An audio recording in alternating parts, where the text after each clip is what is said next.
Hello and welcome to Planet Outlook. We have a special episode today, World Environment Day, which this year also marks the beginning of the United Nations Decade of Ecosystem Restoration.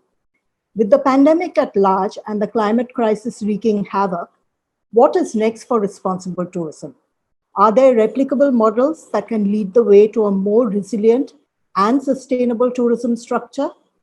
Connecting the dots for us today will be our guest, Shweti Banerjee, project editor of the Outlook Responsible Tourism Initiative. Welcome, Shweti. Thank you so much, Shonali, for that introduction. And, this conversation has been brewing in my head for a while now. So I'm really glad that we've got this opportunity to do it today and share all the thoughts that I've been mulling on for the last few days. Before I start the presentation, just a quick reason for why we're doing this. I think 2020 was a really tough year for many people who are part of the travel industry at large, and even those, especially those who are in the responsible travel industry as well. But 2021 somehow seems a lot harder than that. I think everyone had pinned their hopes on this summer. Everybody had thought that this would be the summer that we'd change things around, we would rebuild, recover, heal. But the horizon of recovery has shifted yet again. And I think there is this sense of dispiritedness, there is this sense of despair. And I've also personally been wondering, is there a glimmer of hope, right? Is there a glimmer of hope that, that we can look at, that we can find in all of this?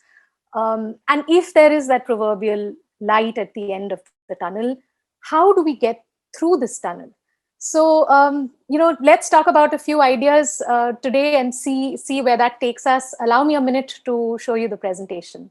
Right. So, like I said, we were really hoping that this would be the summer that would change things around, but it hasn't. And although there are other countries in the world that are opening up now, and that certainly gives me hope, it feels right now, at least here in India, like a distant dream. Having said that, we can't change. If there's one thing that I think I feel very strongly about, and I'm sure anybody who's watching this space will probably agree with me, is that if there's one thing that we ought to change, and change now, that is our perspective. We've got to change our approach to the way we've been doing things so far. If we want to bring any change, we'll have to turn things around. We'll have to look at things differently.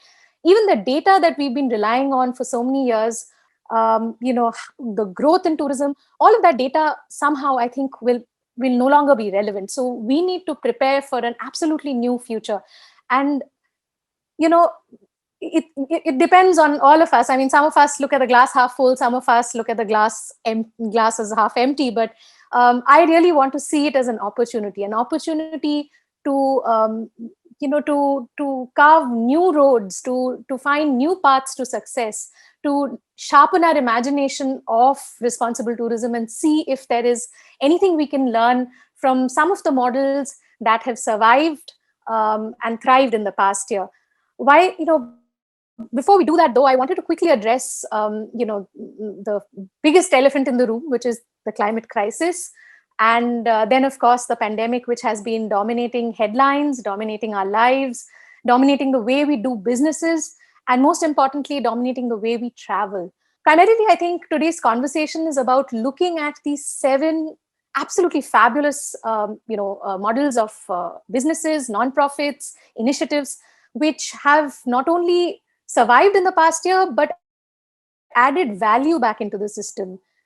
In some cases, they've even pivoted very successfully. So I'm hoping that they hold the key to the future in some ways. They offer a few answers that perhaps many of us are looking for, both as travelers and as people who are also running businesses in this difficult time.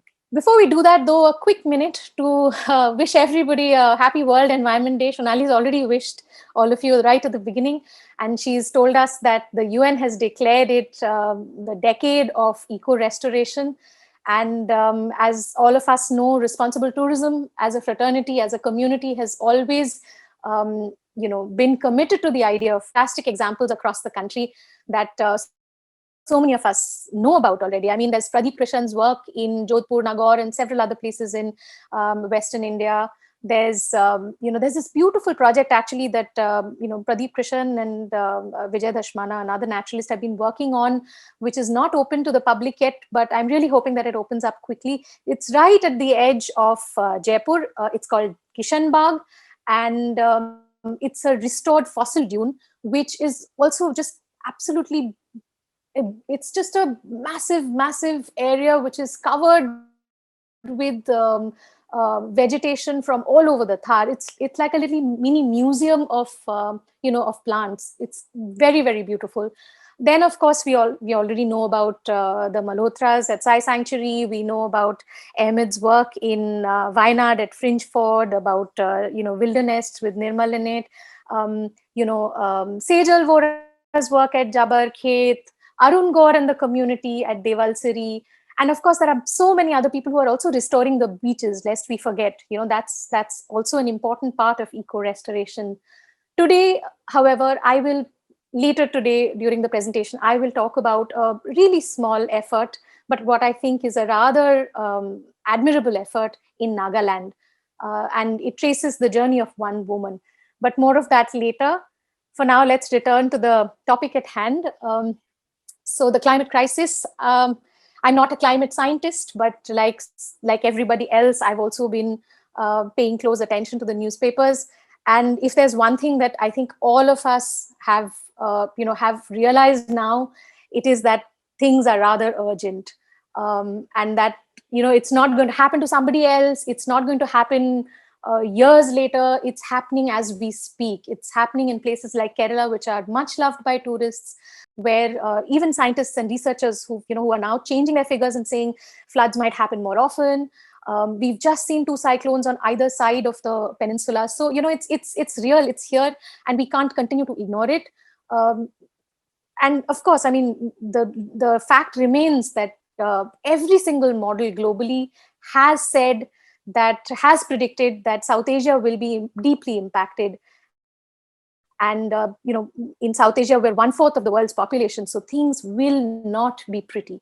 They will just not be pretty. Everything from food security, from energy security, from waste, water, all of that will matter. And there is something we've just got to do. I know that many of you believe that the problems are in the guts of the system, and I absolutely agree. The problems do lie in the guts of our system. But I do believe in individual effort as well.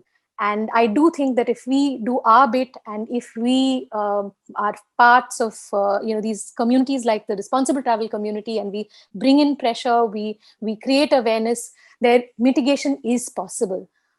The other good thing about, I think, climate research that I've been noticing in recent years is that from a global perspective, I think increasingly we're looking at regional data, regional research. And that is going to be a game changer, according to me.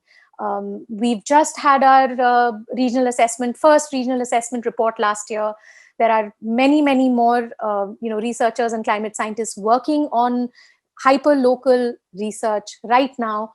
And there are so many different variables for so many different geographies within our own country that all of this will add up and all of this will matter. So I'm really hoping that when we have that knowledge will be power for us. And finally, the third thing, which I'm going to quickly talk about, is going to be the fact that there is one particular impact of the climate crisis that I think the responsible travel community has been particularly committed to mitigating, and that is outmigration. So we'll talk about that in a bit, but just a quick look at some of the places that will be impacted in our country. These were maps that Down to Earth had shared a couple of years ago, and they're still really relevant to us. I just wanted to show you the regions that will be impacted, like I said. The Himalayan region, well, we know that. The coastal belt, seas are rising, seas are expanding. Desert areas in the west, and there is one particular figure that actually I've still not managed to wrap my head around. It's the fact that 1 billion people with every single degree increase of temperature will be pushed out of their comfort zones. So some of our favorite states in terms of tourism, whether it's Gujarat or Rajasthan, will face more and more issues going forward as well. Central and the Deccan region, again, rainfall, short spells, really heavy spells. So all kinds of flash floods can be expected, droughts can be expected. Then there's finally the Indo-Gangetic Plain. So as you can tell, the entire country will be affected. So there is no part of the country that won't be affected. And that's really the point I was trying to make. Having said that, most of the models that that have been trying to predict how the migration patterns will be have said that many people will be settling along the Indo-Gangetic Plain going forward. And that that was interesting to me also because a few years ago when I was working on a particular project, doing some research on the mature Harappan period, I remember that was the flow of migration back 4,000 years ago as well. So so there are many historical precedents of this, and I think part of the reason that many of the scientists think that people will settle along the Ganga is because we've always traditionally done that. So, well, these are all predictions. We don't know how or when these will happen, but we do know one thing, and that is that we can try and buy some time. The climate crisis, as I've said in this slide, may not be the only push factor for out migration, but but it will accelerate the issues. It will make it harder for people to stay on where they are. And of all the various numbers, of all the various statistics that I stumbled upon, there's one particular one that stands out in its simplicity, and in the fact that there is a lot of power in that, and that is the fact that only 10% of overall out migrants are women. Now, anecdotally, I think all of us know this, right? That the women get left behind. They are looking after the children. They are looking after the elderly, so they get left behind. But it's just nice to see the figure 10% somehow. It just makes me gives me hope, because I feel like women are the backbone of the responsible travel community. They are the reason why we continue to do what we do. So if we empower them, and if we empower their daughters, especially since so many of the young adults, so many of the adolescent girls help their mothers out when they're running homestays, for instance, it would be fabulous if we can focus on them, if we can try and buy time by simply giving them giving them the opportunity to do something valuable, to live dignified, to have dignified livelihoods in the place that they belong. And now the pandemic, what can I say? There's a lot that has been already said. There's a lot that we don't know yet. But quickly look at a few trends and forecasts that I think have been popping up on in all our feeds in the past year or so. These were the most obvious ones. I think many of us have read about revenge tourism, the fact that there'll be probably fewer longer trips finally, because it's just, the RT-PCR, checking on bookings, cancellation, all of that will be difficult, right? So just picking up your bag and leaving may not be possible right away.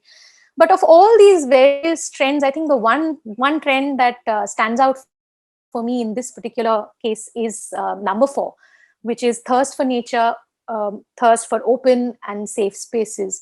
I think this will be, the kryptonite for us. This will be the catalyst for change, because if there are, if domestic tourists are traveling more, if they are looking for something new, pushing, going further and further away from their comfort zones and trying something in the countryside, they are most likely going to support local businesses. They are most likely going to support smaller hotels, smaller homestays, and they'll do it for the right reason, right? That's the hope, at least. And while I know that at least in the beginning there will be concerns about how, concerns like how far is medical care, what is, is it, is there network, all of those things will remain as questions in everybody's mind, at least for the first few months. But I think eventually this pull towards nature, this pull towards open, safe spaces is what will give responsible tourism the rocket fuel that it needs.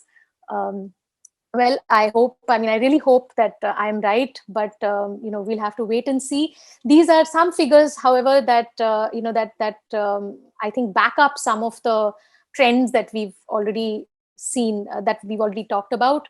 I'm not going to dwell on them. You can quickly take a look. The fact that 75% have said that they want longer trips is definitely reassuring. Now, these are the patterns that I have been looking at more closely, of course, because these are also patterns that have emerged and that are not being talked about so much.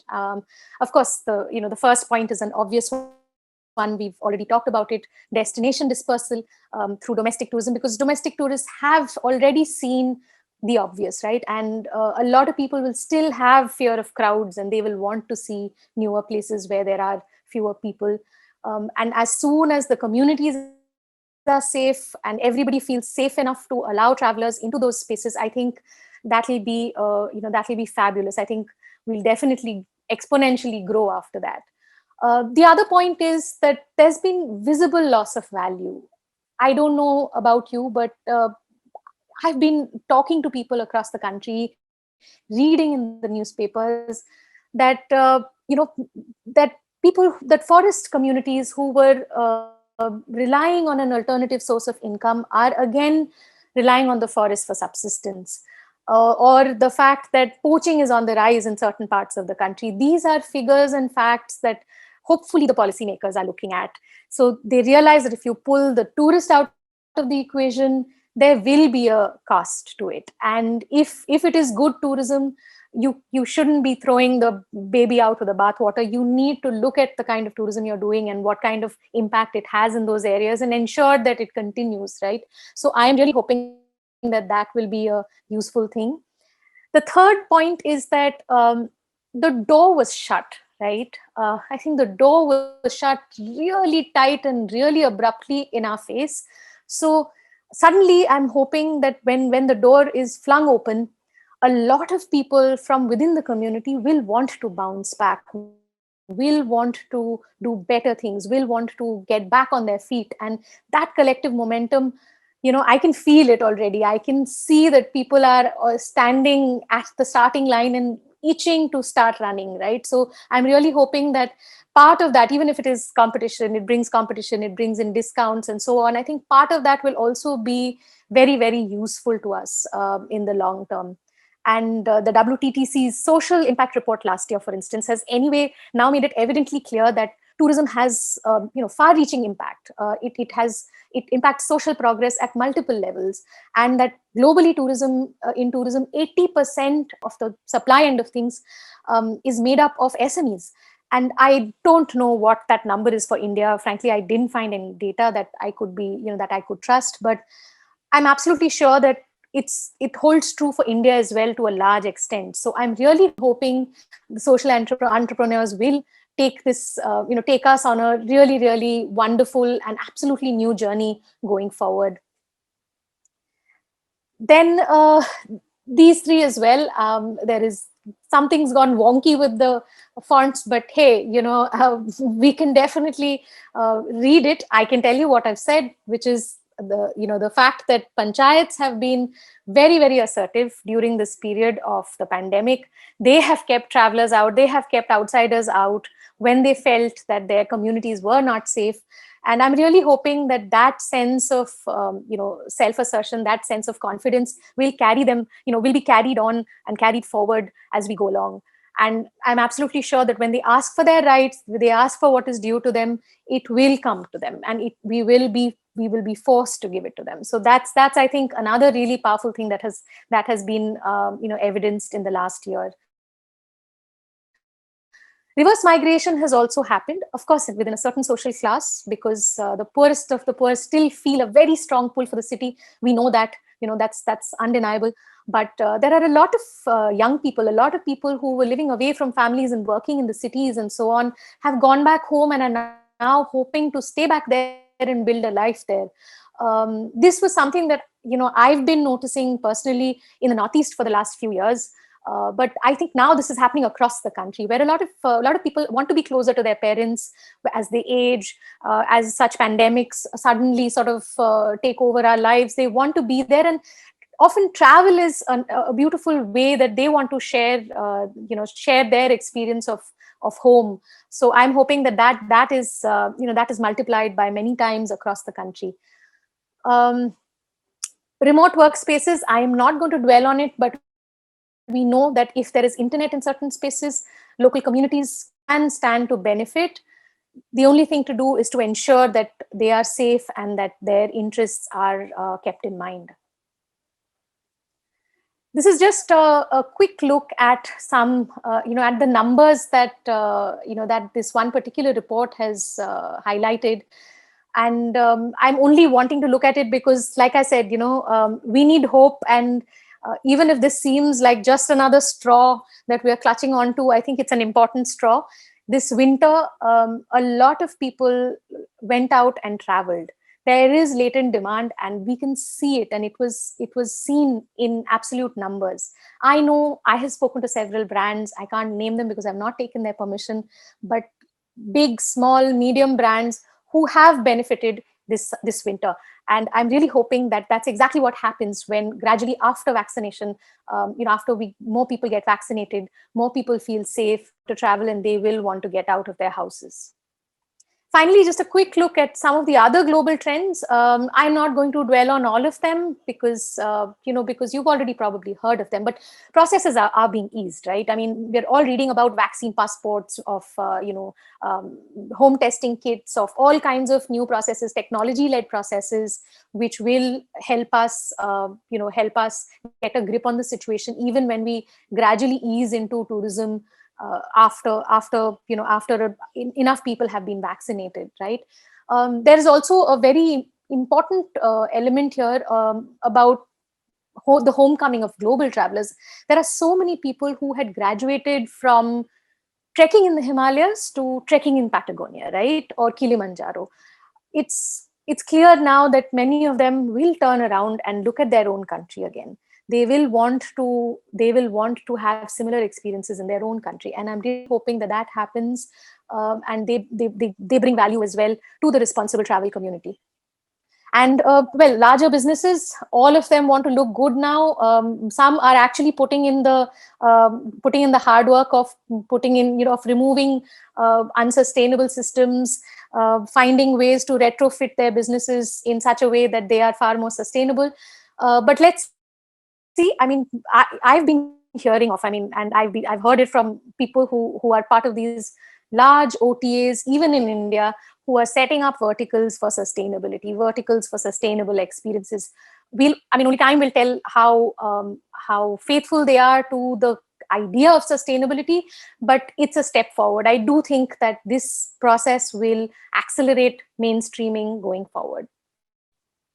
So yeah, there is a lot of hope. Anybody who's looking for hope will just have to forget about all the trends, forget about everything else. If we just look at domestic travel numbers, and if we just assume that it will grow by 5% more for the responsible travel community, that is quite enough. It's just really, even if it is a small percentage, it will be a larger number in a country like India. So I'm really hoping that we get that business in India as well, because there's greater awareness, because yes, people may want instant gratification in the beginning, but maybe they will ask a few more questions going forward, because sustainability is linked to hygiene and health, and they are worried about health and hygiene at the moment. So here's hoping.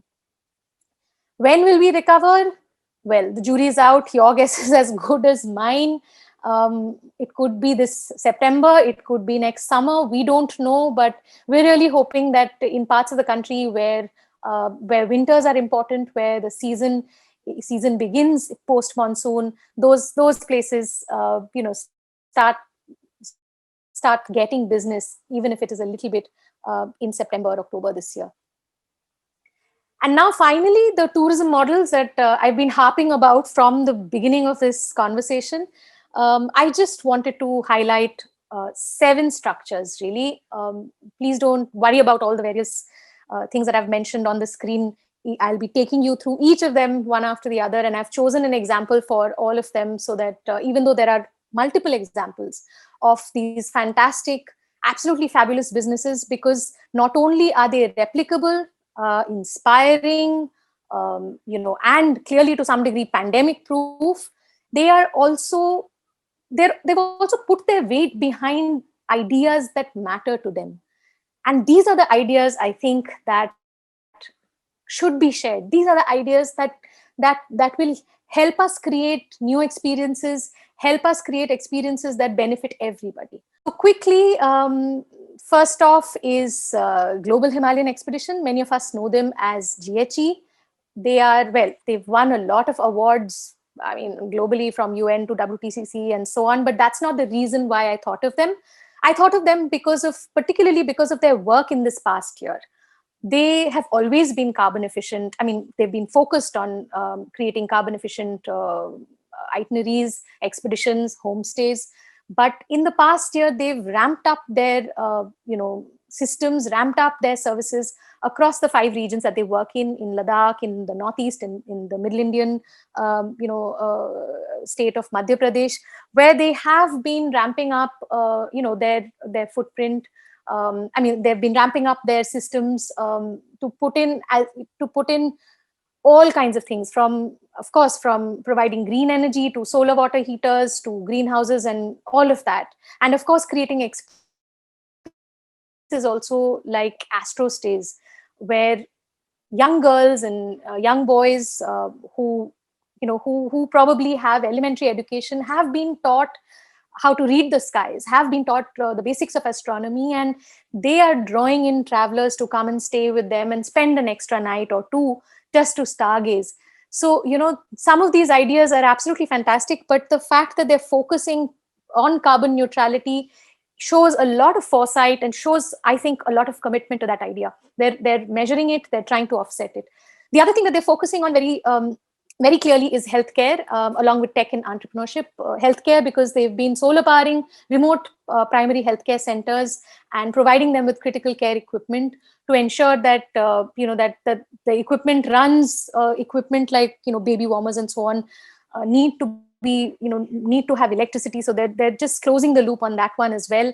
They're engineers who are creating these tech innovations which can help both reassure the traveler and the host that each of them is healthy and safe and okay to and that they are that it's okay for them to be in the same space, right? And finally, what I think makes them is part of the foundation of what they do, is the fact that they have created an ecosystem of entrepreneurs, locals who service locals. So there is no dependence on some mechanic from Delhi or Bombay who will come and fix something for them. They know how to fix their own problems, and that, I think, is a huge power for them. And funding, that's the other thing that perhaps some of you might wonder, how did they fund all of this, right? So because surely if they are just a tourism company, how could they have done that? But they have been, they've been thinking this through for a while. And apart from tourism, they also rely on CSR, and they also rely on public partnerships with state governments. So it's a good model certainly to look at. The next initiative that I wanted to highlight was Last Wilderness Foundation. It's a really small company, and it's not a company; it's a not-for-profit. Pardon me. It's it has 2 very, very driven, motivated young women leading it, and a very small, agile team, many of whom are part of the local communities. They've, of course, been working even with forest departments and other public officials. So there is that synergy, which is fantastic, because that doesn't always happen. They've been mitigating human-wildlife conflict. They've been doing all kinds of training and so on, but while tourism has not been their primary objective, it's been a part of what they do, certainly.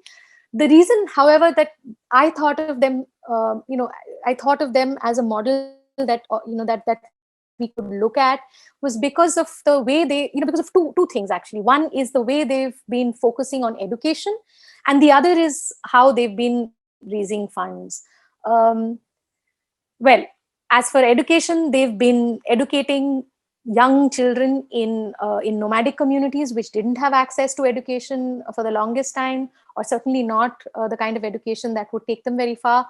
So they are, they're helping those children. They're helping them, encouraging them to be employable if they want to be employable.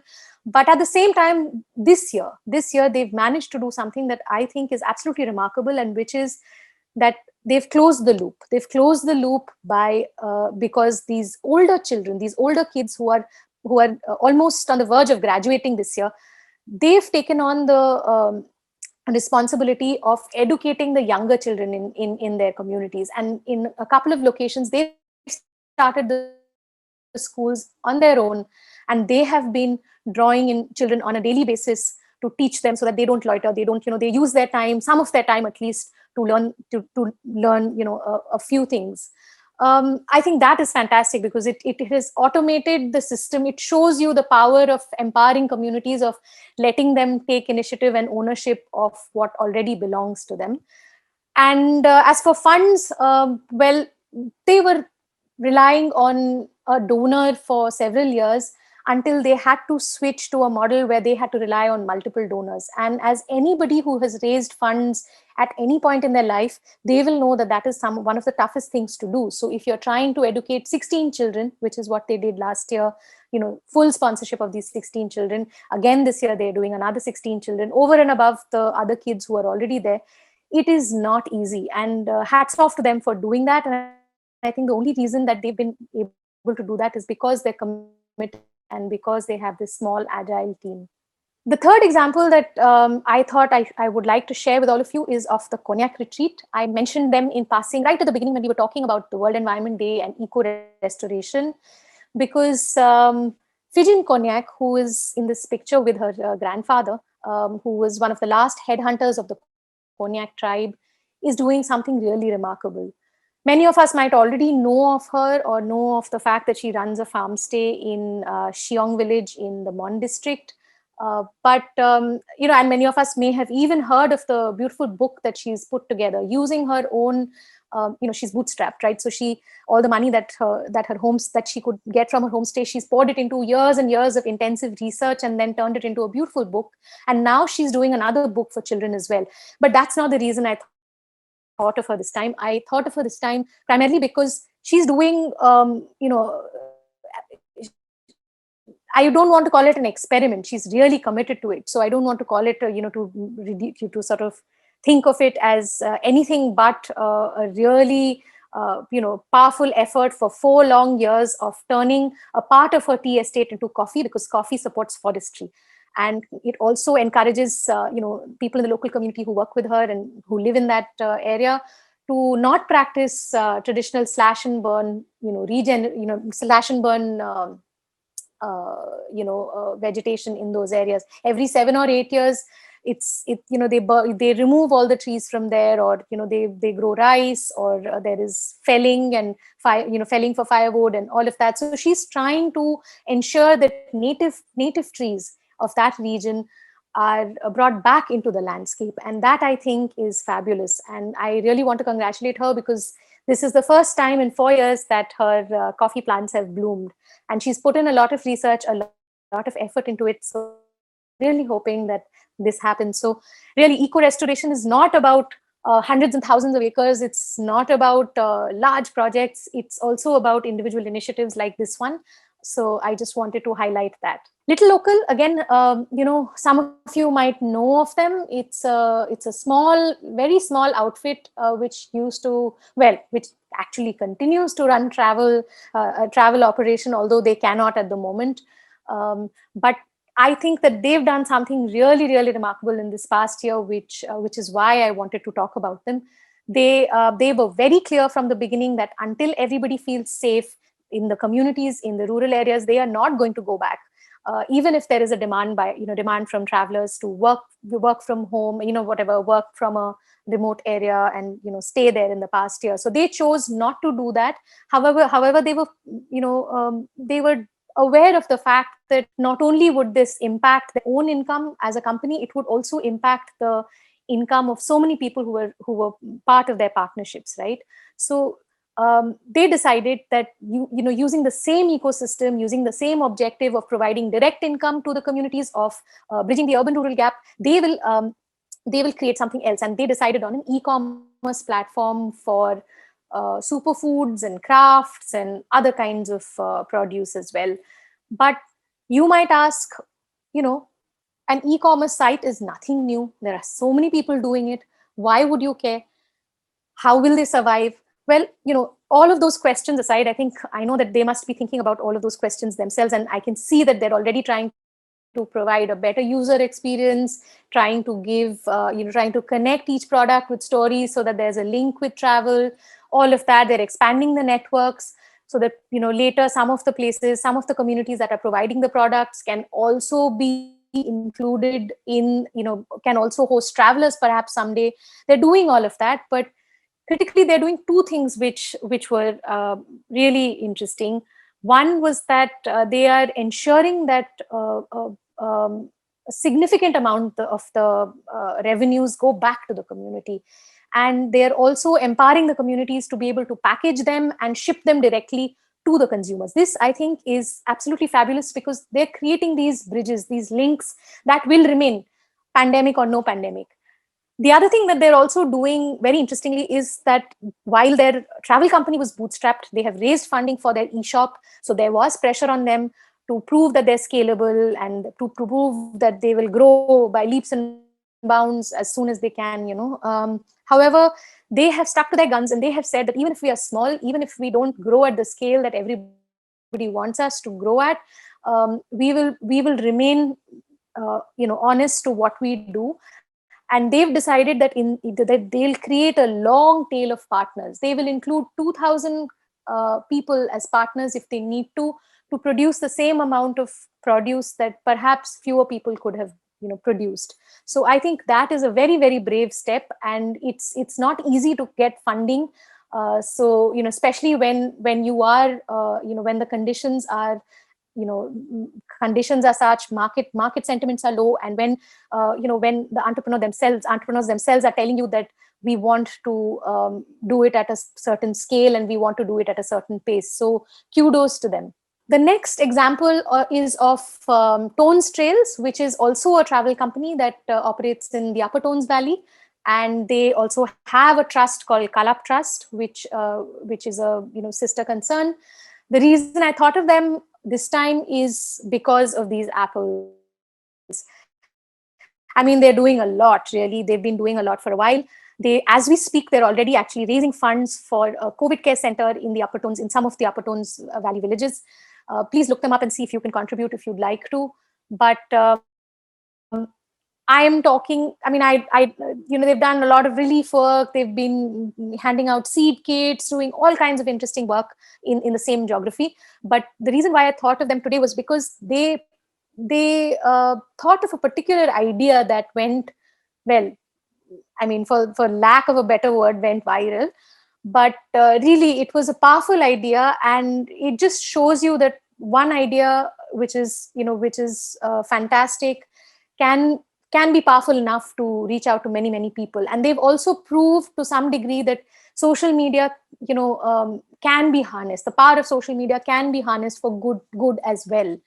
So what they did effectively was, when they realized that those who were part of the tourism community, people who relied on travel for their living, also had apple trees. These were not farmers, but they had apple trees in the area. They decided that since tourism, had come to a grinding halt, they would sell these apples in advance, even when the apples are still blooms on the trees, to people in Delhi, Bombay, Bangalore, wherever, right? However, what happened eventually is that people loved the idea so much, and there was so much demand that eventually even the small apple farmers in the area, they formed a part of the collective, and they shipped nearly 25 tons of apples to almost 2,000 people across the country, from Kashmir to Kanyakumari. It really was a huge success, and they're replicating it again this year, hopefully, as they've all just announced, their pre-booking for apples again. So I think that's, it was a fantastic example of how, if you think of something that might catch the imagination people who are sitting far away, and they might at the moment be pre-booking apples, but these are the same people who will perhaps want to come back and meet the apple farmers when when the situation is better and when they can go to the Upper Tones Valley. So really, it still remains connected to travel. It still remains connected to to the idea of helping communities, of giving back to the community. The last two examples that I wanted to look at are digital, because this is the time to make use of the internet. This is the time to do what we can digitally as best as we can, for those who don't necessarily have that advantage, right? So Athun is actually a not-for-profit.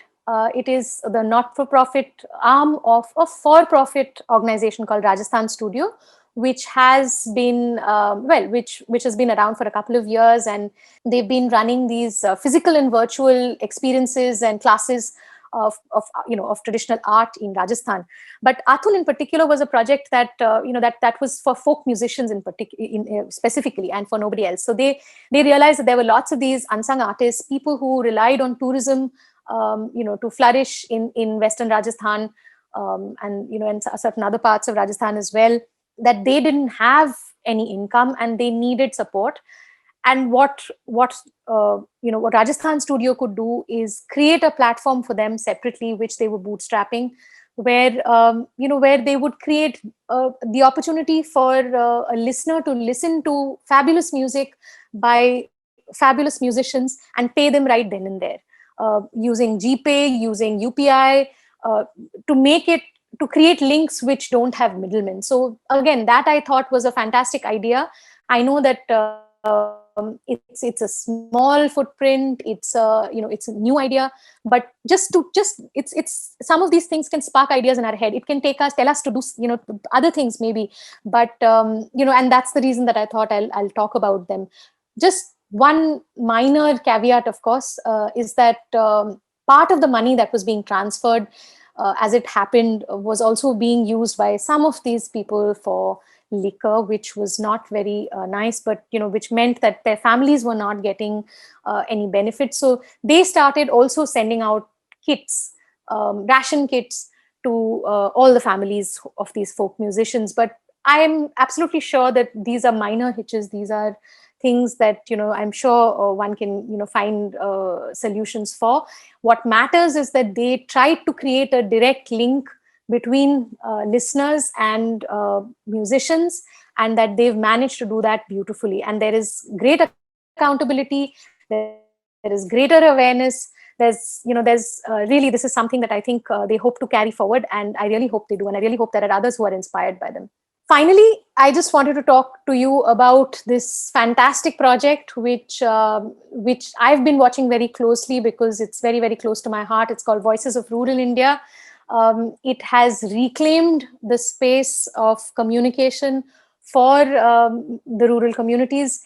It's handed them the mic. It's given them the agency to tell their own stories, to tell it in their own languages, to tell it in their own styles. As you can see on screen, they're already in 7 states. They're already, they've already been communicating in more than 5 languages, including Dangi, which is a rather rare language that many of us may not have even heard of. It is a language from Gujarat. So this of course is the most apparent reason for choosing it. The fact that they have tried to create the space for the rural community to share their lives, to share their stories, and also take pride in what they have, and take pride in the oral traditions, in their in all the other kinds of in their life at large. And that apart, however, there are a couple of things that I thought were very, very admirable, that perhaps may not happen right away, but I'm really hoping that in the long term that also happens.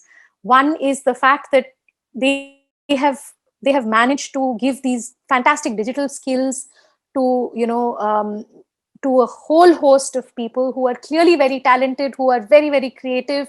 And I know that once they have these digital skills, I'm absolutely certain that they will use them for other things as well. Perhaps they will become entrepreneurs. Perhaps they'll use these skills to create create their own projects later.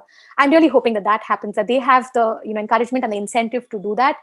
One incentive that they've also been, I think, getting is the financial incentive, where the Voices of Rural India team ensures that the contributors, the storytellers, get a certain sum of money for their contribution, for the time that they have devoted to writing or recording their stories, and even photographing some absolutely fabulous photographs as well. So I think that's really the power of a good idea, the power of feeling strongly about something and taking everybody along. It is also interesting that their funding model is a mix of crowdsourced donations, a seed grant, and free volunteering by editors and several other people who are ensuring that at least in the beginning they can handhold some of these storytellers as they tell their stories to the wider world. So really, I mean, I think these are fabulous examples. There are many more examples that give me hope at any time that I'm feeling a little bit lost, or I feel like all of us are a bit rudderless, wondering when the fog will lift, when the fog of despair and mystery, and when will all of this end really. That's when I just need to look at some of these examples and ask myself, ask myself why I'm feeling despondent. If there is hope, there is plenty of hope. It's about rising to the occasion. It's about sharpening our imagining of what is responsible tourism, and and hoping that when things when travelers return, when communities feel safe, we will be in a much better and in a much better position to create an environment where everybody has a fantastic time. So thank you so much for listening to me. Thank you, Shweti. As you were speaking about Voices of Rural India, there's really no better time than to bring in our special guest today, who needs very little introduction. Malika Viddi, Sarpanch of the Sarmodi Jayanti Van Panchayat and co-founder Himalayan Arc and Voices of Rural India. Welcome, Malika ji. How are you today? Thank you. Well, in these troubled times, you can never say. Things are quite rough, but as of now, well, thank you for asking. Wonderful. Malika ji, our first question to you today is on eco-restoration and the role of the community. Based on your experience, especially as Sarpanch, could you give us an insider's view of Uttarakhnd's Van Panchayat, please? Thank you, Shonali. Those of us who are committed to the idea of responsible tourism recognize the importance of the destination.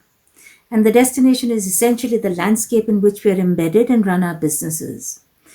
And typically, most of us will also be very keenly tuned in to the impact that our activities have on our immediate environment, say the properties that we run.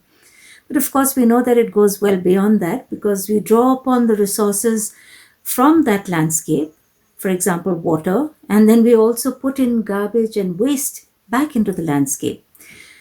So beyond the boundaries of our properties, we are impacting the ecosystem in which we are embedded. Now, in our case of Himalayan Arc, we came to tourism from the other way around. As you said, we are a community-led tourism enterprise, and we actually figured that if people are to be invested in their landscape and we are to engage with conservation activities, they have to be linked to livelihood. And we opted for a non-extractive, not really non-extractive, but attempted to make it a non-extractive livelihood option for the community, where those of us who invested time and energy in looking after our forest commons could then also engage with tourism and say earn through being nature guides and homestays. Of course, to do so, one would need people to understand that if we have a healthy ecosystem, we will have a healthy and a prospering tourism enterprise, because as bird guides, you need to have birds to show. And for example, we started with one particular project way back in 2006, along with the World Pheasant Association, where we said, all right, let's gather the hunters, the local hunters, of course, who had stopped hunting but had been hunters and knew the landscape intimately. We dipped into the folklore that was associated with this very spectacular species of galliforms, which are the pheasants, partridges, and quails. Did a study of the presence absence of these very beautiful birds. But along with that, as we continued, we also built up, along with the local community and the scientific community and tourists that visited our place, a bird checklist of 325 bird species, which then led to Munsiari being recognized as an important bird area. So, along with restoring our ecosystem or being engaged actively in making sure that we did not degrade it any further, we also ended up strengthening a livelihood option for us. So, my take is that for communities to invest in restoration of ecosystems, they have to be recognized as owners, the multiple uses that landscapes already have for communities, apart from, say, being a tourist destination, has to be forefronted. And if people stand to gain from the restoration and are not excluded, as often happens in the case of tourism, beaches are appropriated, forests are, made into private reserves. And when people cannot exercise ownership or benefit from a conservation endeavor, they do get alienated. So in our case, it worked well because it was something that came back to us in terms of tourism revenue through homestays and guiding. And at the same time, the forests remain healthy and we're able to support the multiple uses that we used to put it to or continue to put it to, like subsistence agriculture, livestock rearing, and of course, water security. Wonderful. Thank you so much, Mallikaji. Shweti? I just wanted to ask you, you've been part of this fantastic, vibrant community, the Mati Sangathan, which has been involved in, which has been offering these fantastic experiences and wonderful homestays for travelers to come and stay in. But things have changed, right? And we are sure that, like I've been saying already, that after everybody gets vaccinated, after we have better technologies where we can ensure that both travelers and the communities are safe, maybe we will be able to reopen those doors. But what do you think lies in the future of community tourism going forward? Where do you think we're headed?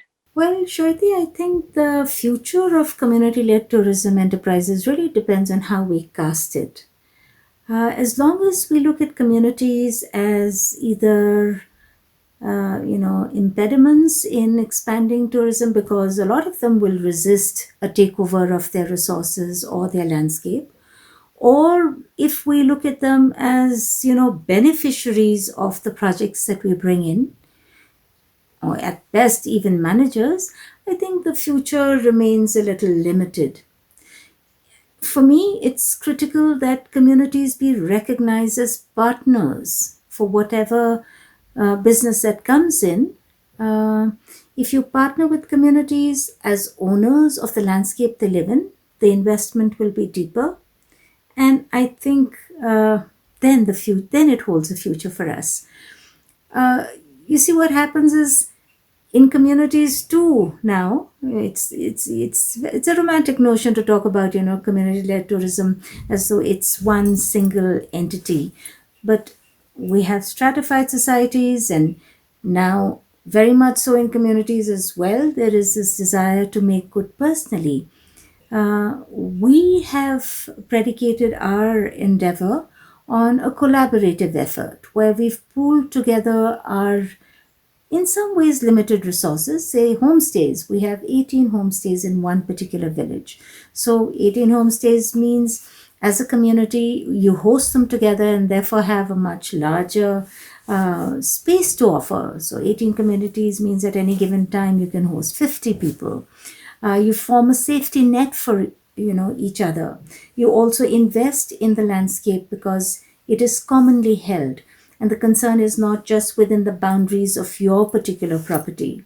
So this collaborative effort, as we put it in our lingo, this Dukh Sukh Ka Saath, actually helps communities both host the tourists who come in a more embedded and real way, and also it's more egalitarian, it's more inclusive.